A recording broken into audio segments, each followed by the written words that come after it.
Volám sa Andrea. Pred 5 rokmi mi bola diagnostikovaná rakovina, ktorú som zvládla.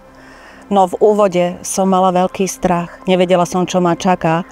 Nepoznala som lekárskú terminológiu. Mala som množstvo otázok bez odpovedí. Možno v podobnej situácii sa nachádzate aj vy. Prežívate to isté, ale nemusíte v tom byť sami.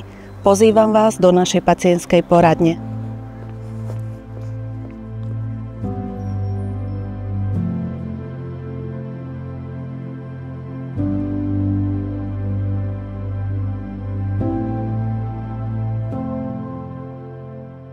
Stres, strach, to sú emócie, ktoré vlastne onkologickému pacientovi nenapomáhajú.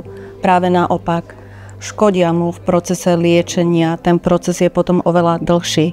My sa snažíme našou prítomnosťou tu v pacientskej poradne byť takým účinným prostriedkom proti tomuto stresu, emóciám, možno aj tej psychickej labilite. Často pacienti, s ktorými sa naše poradkyne stretávajú, tak sami hovoria, že je pre nich neoceniteľné, keď majú šancu vidieť, že tá pacientka, ktorá im poradenstvo poskytuje, sa vyliečila, prešla si ochorením, ktoré bolo náročné, prešla si rôznymi prekážkami a dáva im to obrovskú nádej.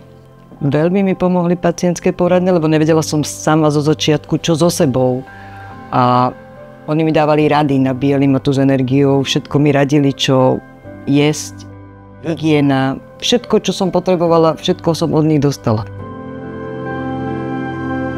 Hlavné benefity v tej našej pacientskej poradne vidím hlavne v tom, že sú to pacientky, ktoré prekonali onkologické ochorenie a tie rady a tie svoje skúsenosti, ktoré oni zdieľajú s tými našimi novými pacientami, ktorí prichádzajú do liečebného procesu, sú nezaplatiteľné, pretože vedia poradiť pacientkám alebo pacientom v tom, čo my bohužiaľ poradiť nevieme, pretože nemáme tú skúsenosť, nemáme ani toľko času a tu sa pacient alebo pacienti otvoria viacej svojim kolegyňam alebo sú tým ľuďom, ktorí už majú tú istú skúsenosť, ako majú, ako ich čaká.